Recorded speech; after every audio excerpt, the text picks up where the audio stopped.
Today, the US is a military powerhouse, boasting the largest air force and navy in the world. It has some 900 military bases located in 46 countries. It has military exercises taking place in almost every country in the world. War is central to American identity. But why is it so important? Fire! The answer lies 245 years ago. America is literally founded on extraordinary amounts of bloodshed. Its origins come out of a revolutionary war against the mother country, against Britain. In 1775, the 13 colonies banded together to fight the British for independence in what is known as the American Revolutionary War. America was fighting against what they see as kind of a cruel and harsh government, in this case particularly the monarchy and British rule. The Continental Army took them to victory in 1783. And out of the bloodshed, a new nation was born. The American Revolution is the birth of America. It was a tremendous cultural shift to reimagine themselves not as British subjects, but as American citizens. They're no longer under the rule of tyrannical Great Britain. They are now an independent state. That casts such a legacy, I think, in American political culture and identity. The war even gave this fledgling country its first leader, George Washington, who was chosen as president because of his military prowess, not his political ambition. As the commander of the Continental Forces during the Revolutionary War, he was seen by many as sort of the savior of the United States. He was the one figure that every American could really agree on as the choice for the first US president. After 7 years of fighting the British, America was ready to leave Europe behind. In Washington's farewell address, one of his parting words is to say, let's not get bound up with the old world, with Europe. The rest of the world was entangling, and America just needed to stay out of those tangles and just mind its own business. That is crystallized to an extent in the 1820s with the Monroe Doctrine. President James Monroe issues this statement that America has no desire or plan to get involved in Europe's fights. The impulse was that America should kind of avoid getting dragged into wars. But in the new century, a global catastrophe would bring the US face to face with Europe once more. The US are very reluctant to get involved in the First World War, partly because of that history of not wanting to get drawn into European fights. This is seen as a convoluted conflict that's born out of European alliances and treaties. It would take German submarine attacks on US merchant ships in 1917 to change her mind. The menace of war grew into dread reality. President Woodrow Wilson sadly and reluctantly set his hand and seal to the declaration of war. World War I was the first time America had ever sent troops abroad to defend foreign soil. When the war ended on the 11th of November 1918, more than 2 million US soldiers had been sent to the battlefields of Western Europe, and over 50,000 of these men had lost their lives. After the bloodshed of the First World War, foreign policy in the kind of interwar period is essentially isolationist, and that's very understandable. So you get a kind of shrinking back of the military and very much a focus on domestic American issues. The horrors of World War I had solidified America's resolve to keep out of world politics and international wars.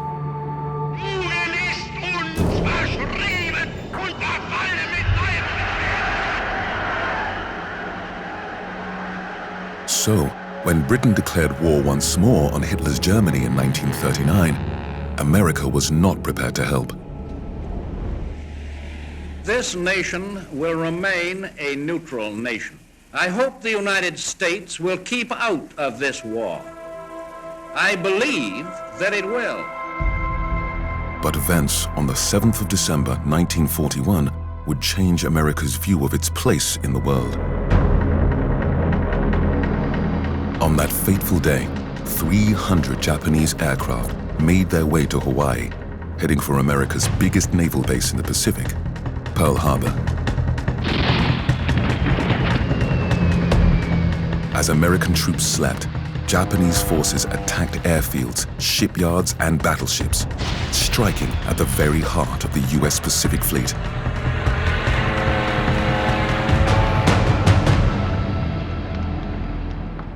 The attack on Pearl Harbor was, for the generation of the Second World War, really equivalent to the attack on the Twin Towers in 2001.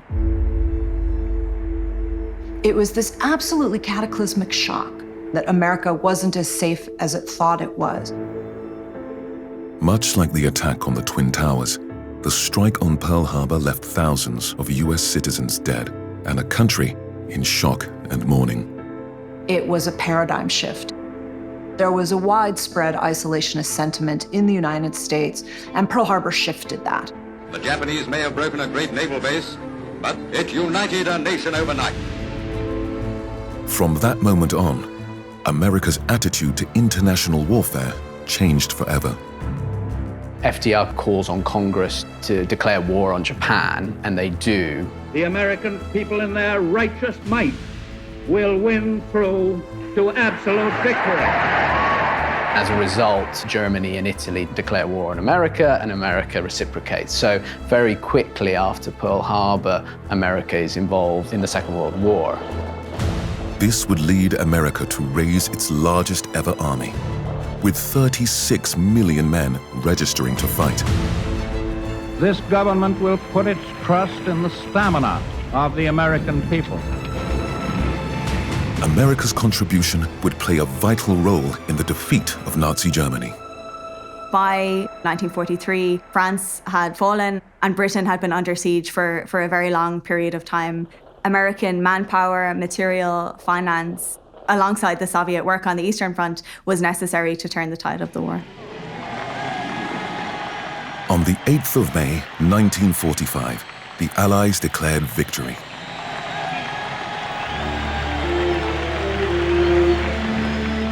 This country, born out of brutal bloodshed, had transformed from a reluctant participant in both world wars to becoming the linchpin of Allied victory.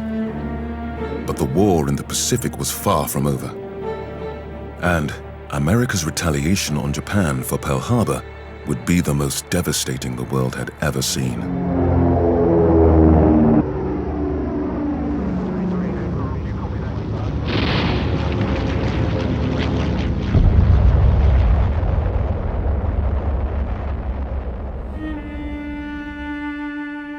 When the US detonated 2 atomic bombs in August 1945, it brought the war to an immediate end.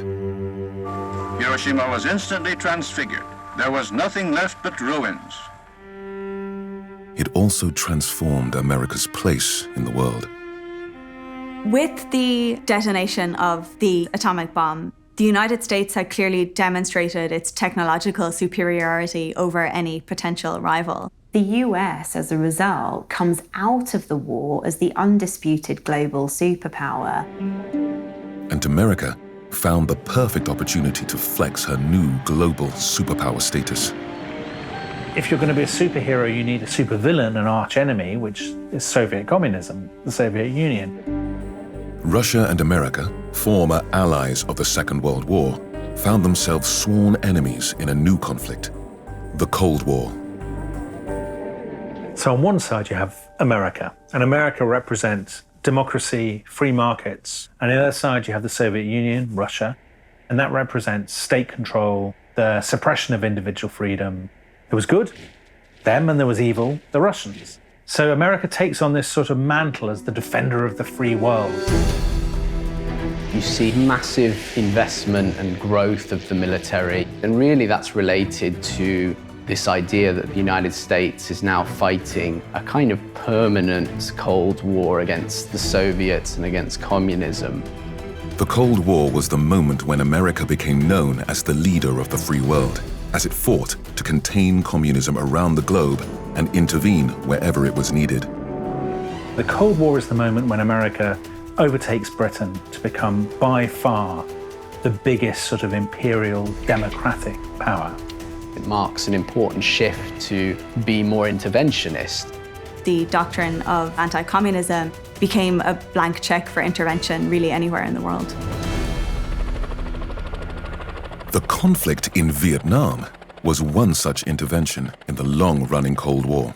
America's prime goal to prevent the spread of communism leads to the US sending, military advisors and then soldiers to places like Vietnam. The first US troops landed there in 1965. This would lead to America becoming embroiled in a deeply divisive and deadly conflict that would last over a decade. The Vietnam War left just a colossal scar on the American national psyche. They kind of went into it just assuming that through a little bit of military intervention they would be able to turn the tide and they would stop this country from becoming communist controlled. But thousands of American boys are coming home in body bags, and their own atrocities and excesses are being played out on television screens in every living room on Earth. The Vietnam War finally ended in 1975 when communist forces seized control of South Vietnam. America had lost the battle, but could they still win the war?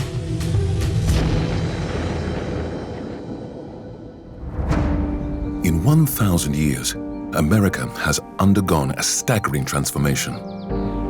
From the settlement of this colossal continent by those first colonies in the East to the farthest reaches of the Wild West. A nation forged out of bloodshed and turned into the policeman of the world, as the country took on the might of communism and the battle for global domination. And just as America's commands seemed to be faltering after the failure in Vietnam, Ronald Reagan, America's 40th president, stepped into the breach.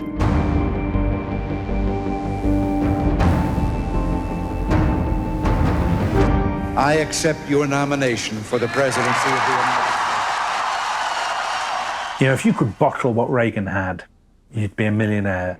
The Cold War was the perfect canvas for him because he was very comfortable dealing in these, big, high concept, moralistic, good versus evil sort of terms. In 1987, Reagan traveled to Berlin in Germany and gave a speech that would come to define his presidency. I think what you have in the Brandenburg speech is Reagan's eye for the killer line.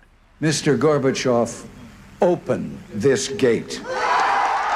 And Reagan was a Hollywood actor, and he reveled in this sort of leader of the free world image. He goes to the one place where it's going to be the best visual impact, and he delivers this very Hollywood line. Mr. Gorbachev, tear down this wall. Only Reagan could really have got away with such a sort of corny, such a Hollywood line. Reagan dealt in primary colors, and that's what that Brandenburg speech is. 2 years later, in 1989, Reagan's words became a reality. The Berlin Wall, the most visible symbol of the Cold War, began to fall. The Soviet Union soon followed suit, collapsing in 1991, and with it, communism's hold over Eastern Europe. America was victorious and emerged as the ultimate power in the world. There has been no state of comparable size or power in world history, not even the Roman Empire. They led the world, they won, we won is the way you'll hear Americans talk about it. And there was this moment, I suppose, in the 1990s when that was true. They didn't really have a competitor, and there was this sort of halcyon moment. The Cold War was over, but events on September 11th, 2001 would test America's resolve yet again.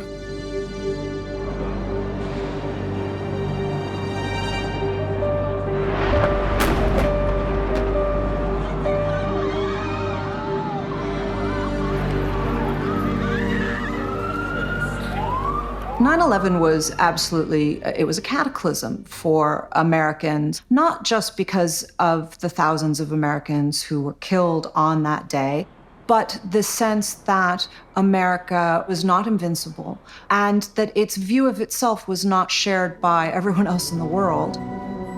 These devastating attacks had begun a new conflict. The war on terror had begun. On my orders, the United States military has begun strikes against al-Qaeda terrorist training camps and military installations of the Taliban regime in Afghanistan. After 9/11, the United States chooses to go to war in Afghanistan and then 2 years later in Iraq. Since those attacks, terrorism has been at the forefront of every presidential campaign. We will never waver in our determination to defeat terrorism and to achieve lasting security and peace. We have today wars against terrorists who can be anywhere. These conflicts are not spatially demarcated and they're not bound in time, which means the war is endless. How would they know when terror was defeated? America has spent over $6 trillion fighting the war on terror with the largest military force on Earth. Fire! And fueling America's military might requires one of the richest and strongest economies on the planet.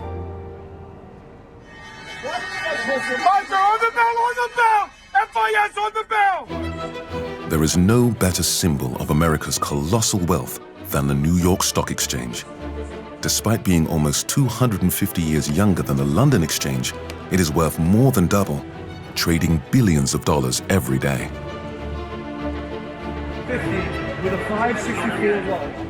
America was always a get-rich-quick scheme. It was where you went if you wanted to make a buck from the very beginning.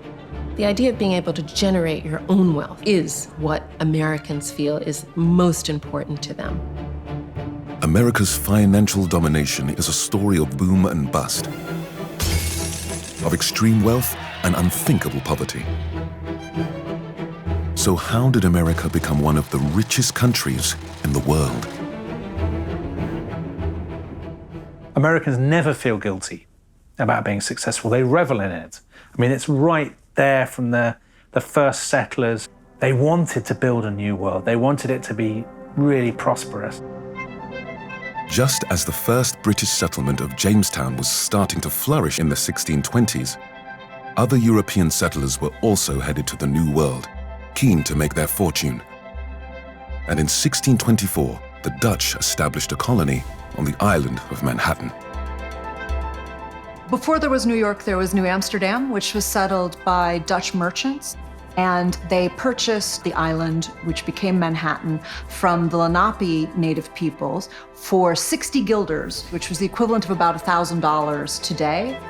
Very soon, the colonists found themselves in competition with each other. The British are in a very heated commercial rivalry with the Netherlands. So along the southern tip of Manhattan, the Dutch were very keen to defend the land from English encroachment. In 1652, the Dutch built a wall called De Waal, which is now Wall Street, and one of the most important streets in global capitalism. But it didn't manage to keep the English out for long. In 1664, the Dutch handed over New Amsterdam to the English, and they renamed it New York, in honor of James II, Duke of York, who would later become King of England. It would be another 100 years before Wall Street became America's financial capital. In the late 18th century, this group of men set up what's called the Buttonwood Agreement. These are 24 different men who agree that they'll only trade with one another. So it sets up a system of closed tradership.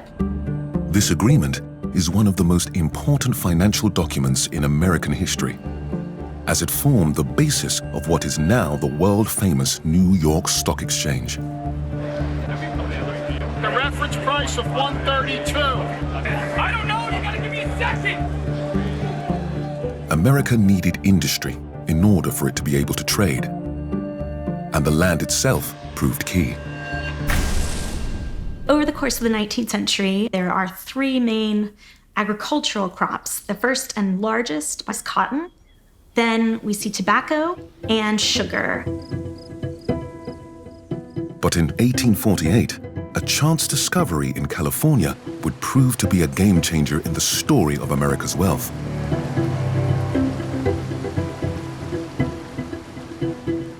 Whilst working at its local watermill, carpenter James Marshall spotted something glinting up at him in the water. Flakes of pure gold. The discovery of gold at Sutter's Mill is one of the most significant events in American history. I think there is a desire among some of the initial gold seekers to kind of try and keep this under wraps, but it doesn't work. By 1849, word gets from California to East Coast newspapers, and hundreds of thousands of people rush to California. Lured by the promise of instant wealth, these gold seekers became known as the 49ers. They have given up a lot and invested a lot to get there. They're giving up their jobs, their homes, their families, but the average take home was about $20 a day. There was scope to increase your wealth by 10, 15 times. That dream is real. A homemade gold lottery has been rigged up. With gold now at $33 an ounce, is showing a nice profit. Boys, there's gold in that thar pan. The discovery of gold not only made people rich, but transformed California beyond recognition. The gold rush has a dramatic impact on California. It introduces a huge amount of gold into the economy. It sets off a myriad of economic consequences, so it leads to banking, agricultural, manufacturing growth in California. In 1852, the peak year, $81 million worth of gold was pulled from the ground. Whole industries spring up in California. Levi Strauss begins making his very famous blue jeans, Levi's, as clothes that these workers need when they're mining. So California really gets set up to become the economic powerhouse that it now is today. It's a massive transformation socially and economically of the West Coast, but also really of the United States. The 49ers become renowned figures in the history of California. I mean, the San Francisco 49ers, the American football team, emphasizes how this generation of gold seekers become enshrined in myth. In 1,000 years, America has come to dominate the world with its military might. Mr. Gorbachev, tear down this wall. As New York evolved into a financial epicenter. I don't know, you gotta give me a second! And the discovery of gold in 1848 transformed the wealth of the nation forever. What happens is that America really gets set up to become the economic powerhouse that it now is today. The gold rush was also responsible for revolutionizing another key aspect of American life: transportation. One thing that the gold rush reveals is how far away California is, and it's one factor in these growing calls for a transcontinental railroad to try and connect up the East and the West Coast. In 1862, work began on its construction. Over the next 7 years, two companies would race to meet each other, laying over 1,770 miles of track. From California on one side and Nebraska on the other. When they finally met in Utah in 1869 and drove in the final spike, uniting the two tracks, it marked the birth of a new age. The Transcontinental Railroad is a critical moment, I think, in terms of American expansion. It enables people to get across the country much quicker. And it has a huge economic impact in terms of being able to move things around the country and ship things overseas at a time where America is growing industrially. The railroad provided the basis for such a rapid expansion of American industry that by 1890, just over 250 years after the Dutch took over Manhattan, the US had become the most powerful economy on the planet. It also made some individuals filthy rich. Robber barons is a term that's applied often quite negatively to these huge industrialists and capitalists in the late 19th century. The robber barons were the men who controlled these railroad corporations. The cast of characters included Jay Gould and Cornelius Vanderbilt, and really prominently J.P. Morgan.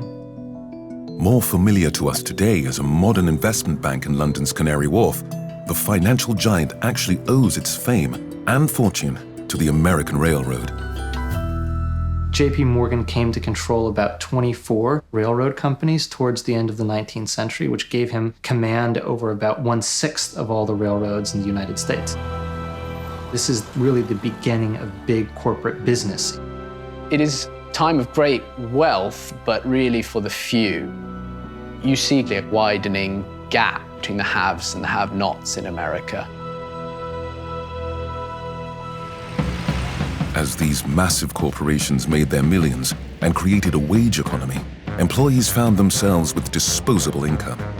With the dawn of a new millennia, America was about to experience her most prosperous decade yet. The 1920s are the Roaring 20s. I mean, it was made famous by these images of flappers and all-night parties, jazz, Art Deco design. America's obsession with wealth and success was bearing fruit. The country's economy was thriving, and this land of plenty was turning the American dream into a reality. 500,000 new jobs are predicted into almost every line of business and commerce. It seemed like the good times would never stop. The 1920s lit up, literally.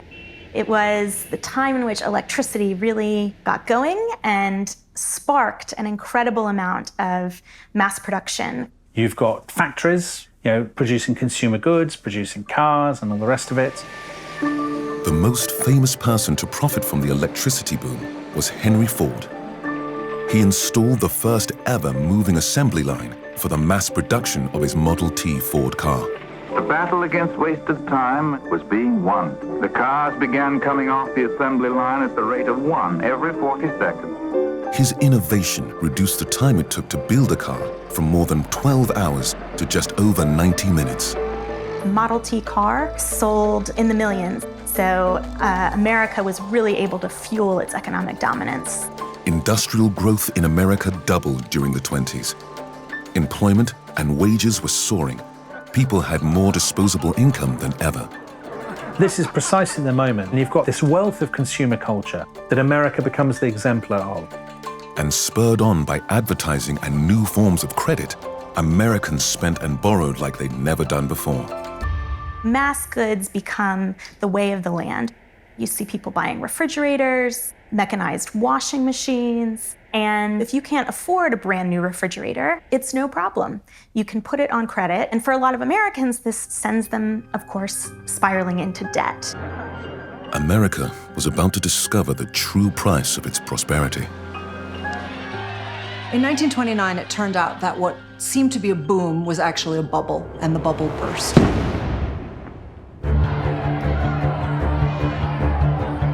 On the 29th of October, 1929, a day now known as Black Tuesday, the US stock market crashed.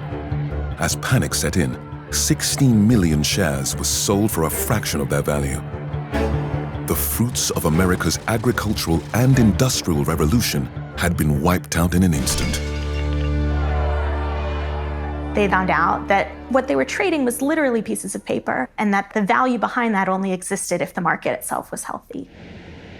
New York, the richest city in the richest country in the world, found itself bankrupt, politically as well as economically. Billions of dollars were lost, and America spiraled into the Great Depression.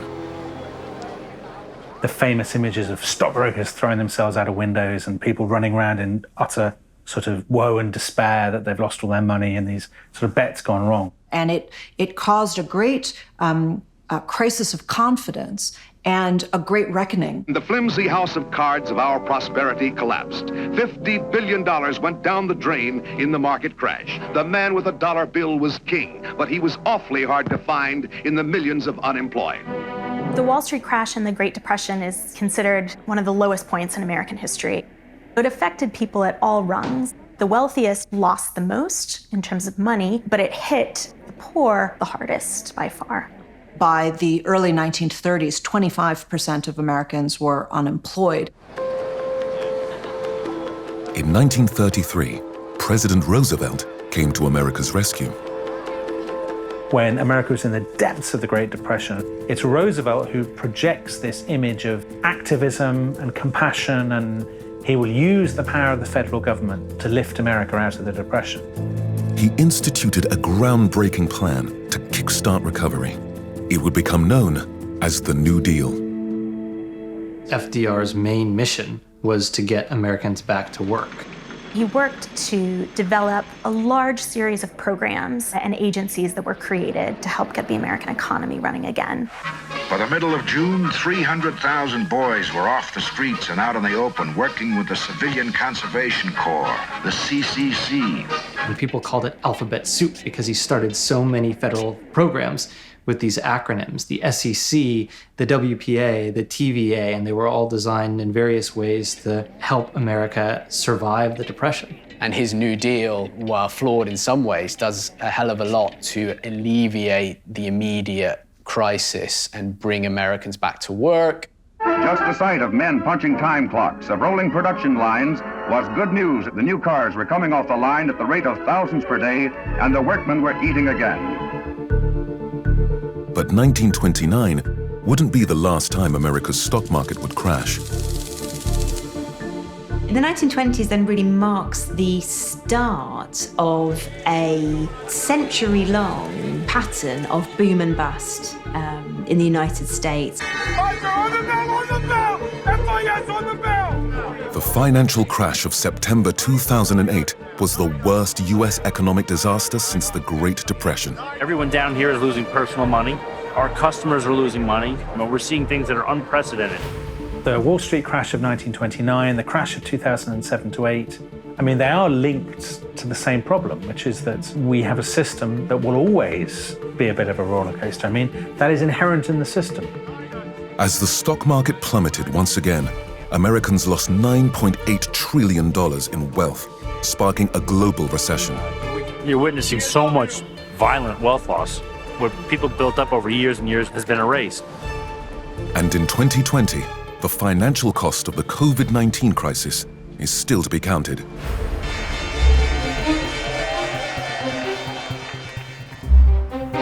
But America always rebuilds. I think America has a propensity for creating these kind of business titans because it has a belief in the entrepreneurial spirit. There's a willingness to take risk of trying a new idea, even if it might fail. And sure enough, a whole new generation of entrepreneurs would emerge who would ultimately take America into the 21st century. So the entire system's fully drag and drop, and everything is very fluid in that way. Today, Silicon Valley in Northern California is America's center for technology and innovation. Its name comes from a huge concentration of electronics and computer companies that sprung up there from the 1950s. In some ways, it's another gold rush. It takes place not far from where the first gold rush in California took place.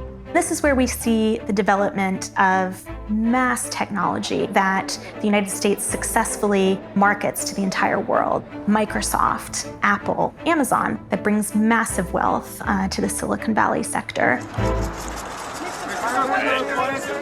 Just as the Transcontinental Railway paved the way for industrial tycoons, has the tech revolution created its own robber barons. The characters have changed, but the storyline is more or less the same.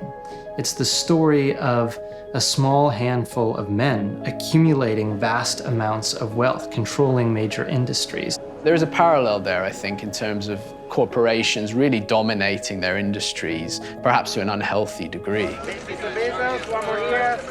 Inevitably, their accumulation of wealth also creates this divide between the rich and the poor, the haves and the have-nots. Today, Silicon Valley's current worth is over $2.8 trillion, selling its innovations all around the world.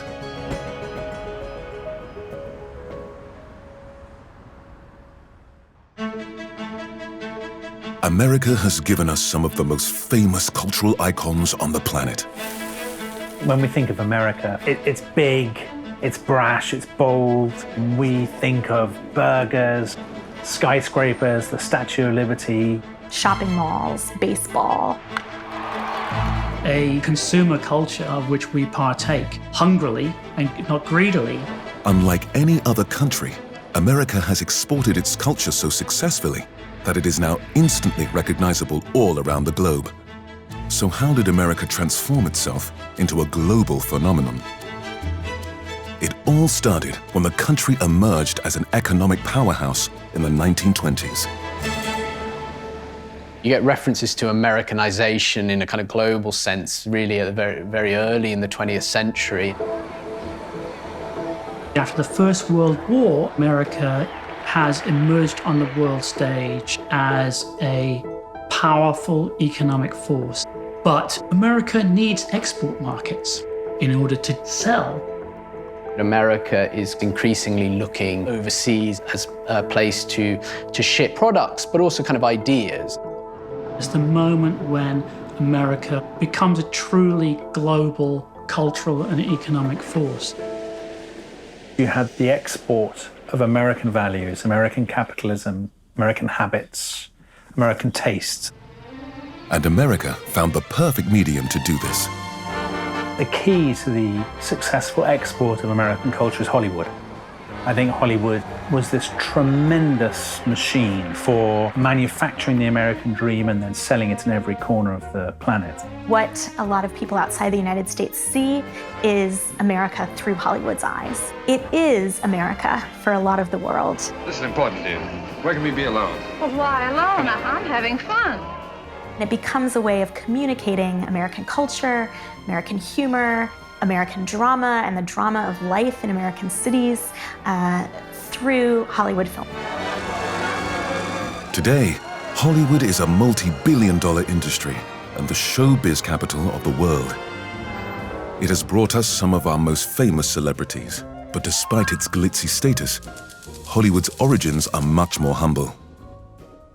Hollywood started as a small farming settlement in the late 19th century. The farmers who went there discovered that the land maybe wasn't as fertile as they had hoped, and instead began to set up motion picture companies. Even the world-famous Hollywood sign began life as a simple advert for a suburban housing development called Hollywoodland. More familiar to us today as the Hollywood Hills, it would become one of LA's most upmarket neighborhoods. Many of the film producers and creators that moved to the Los Angeles, Hollywood area found that there was lots of natural backdrops for all sorts of different landscapes and a kind of freer attitude. They really found California to be a welcoming home. The first film studio appeared on Sunset Boulevard, and Warner Brothers Studios soon followed in 1923. A booming film industry was born. In the 20s and 30s, a sort of golden age emerged. There were motion pictures being made that incorporated sound for the first time. I'll lock it down. Thanks to its portrayal in film, America always seems bigger and more exciting and more glamorous than anything we could produce here. If you look in Britain in the 1920s and 30s, people would say, you know, thanks to Hollywood films, young people growing up in Britain now, they're eating American, talking American, thinking American, dreaming American.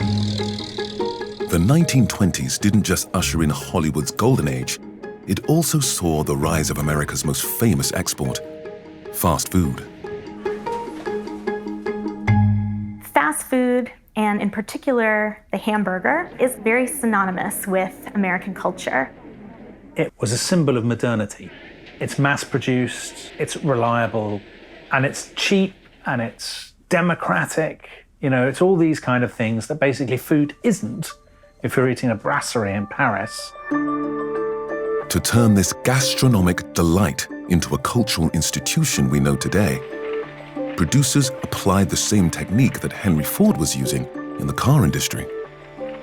American fast food really got started through a company called White Castle, which was founded in Kansas in 1921. And what White Castle did was they brought the advanced technology of American mass production, the assembly line, to the hamburger. Here, food preparation has been made into a science. Computers make the French fries. These and other technological innovations will help maintain the standards that the public has come to expect. It was that real sort of American fascination with industry, efficiency, technology. White Castle took this dining experience and transformed it into an American icon. Fast food was born. That world of fast food, it's exciting, it's novel, it's modern. It became this globally recognized symbol of American capitalism. Fast food was spreading America's cultural message around the globe. And one brand in particular became America's most popular export.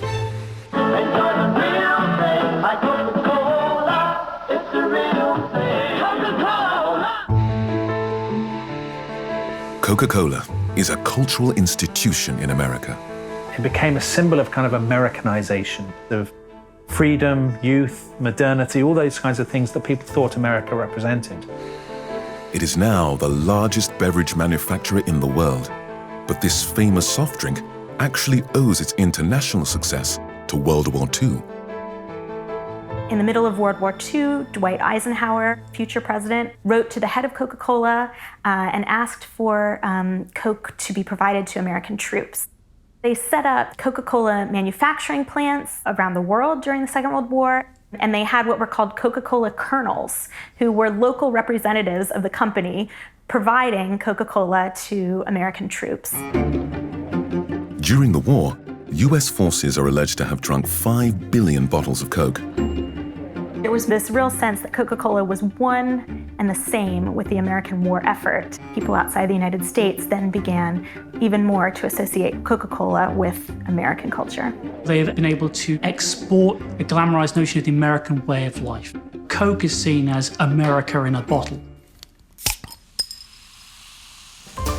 The Second World War brought US culture to the world. America had just come out of the Second World War. It felt good about itself. It was confident. A lot of people were doing very well in the 50s. They had more money to spend than ever before. There were more things to spend their money on. With their newfound wealth, millions of Americans flocked to the suburbs. In the 1950s, the idea of suburbia grows massively within American culture. Large numbers of middle class and upper middle class white Americans leave American cities for land outside of cities where they could have larger homes, larger space for children to play in. You see the idea of the white picket fence and front yard that's neatly manicured and a family with 2.3 children. The so-called Levitt towns, modest, inexpensive, tract houses pioneered by the Levitt brothers, became a famous symbol of suburban life and the defining image of America in the 1950s. It was a culture and lifestyle that was envied around the world. In the 50s, people abroad did start to get the idea of the perfect American life and the American dream. Britain, France, West Germany, and so on. I mean, these are bombed out, battered, tired countries. Now, by contrast, America is booming. America seems technicolor, Europe seems grey. If you got that flight from London to New York, it felt like you were flying 20 years forward in time. In the 1950s, British Prime Minister Harold Macmillan said to the British electorate, "You've never had it so good, but Americans had always had it much better." You know, that they had refrigerators when we didn't. They had big supermarkets. I think the 50s is the moment when that world becomes kind of recognized all across the globe, when people see, okay, you know, here is the suburban good life. That vision of America, which is so rooted in the 50s, is one that we all recognize. And with the suburbs came another global export, Disneyland. It's probably the most famous entertainment attraction in the world, Disneyland. Its enormous size is even more impressive from 1,000 feet up. Anyone of my age who watches this will know what Disneyland meant when you were small. Disneyland has been this vision of pure pleasure. of innocent family fun. It represents a lot of fantasies that Americans have about the strength and the prosperousness of American culture. And so it becomes a kind of amusement, but also in some ways a mirror of American life itself. It has sort of lots of fast food, it has high quality customer service and all the rest of it. So it's sort of wrapped up with all the values of American consumer culture. That cultural dominance only continues to grow to this day. We think about almost all aspects of cultural life today, from the clothes we wear to what we eat and the products we buy. You know, there's an unstoppable wave, really, of Americanisms that are crashing onto this shore. America dominates the world, culturally, financially, and militarily. As the country tries to capture the hearts and minds of people across the globe. People are drawn to this story of freedom. There's something about that vision of the sort of shining city on the hill. We still can't quite sort of throw away the fantasy. But the wounds of America's past are not forgotten. Segregation to the average Negro means being held back. Its image is definitely tarnished. China, 58, China. The United States began with a reluctant war hero at the helm and now have a reality TV star running things. Things happen that you never would even think would happen. Trump has laid bare a lot of things that were festering under the surface in America, and they will not go away.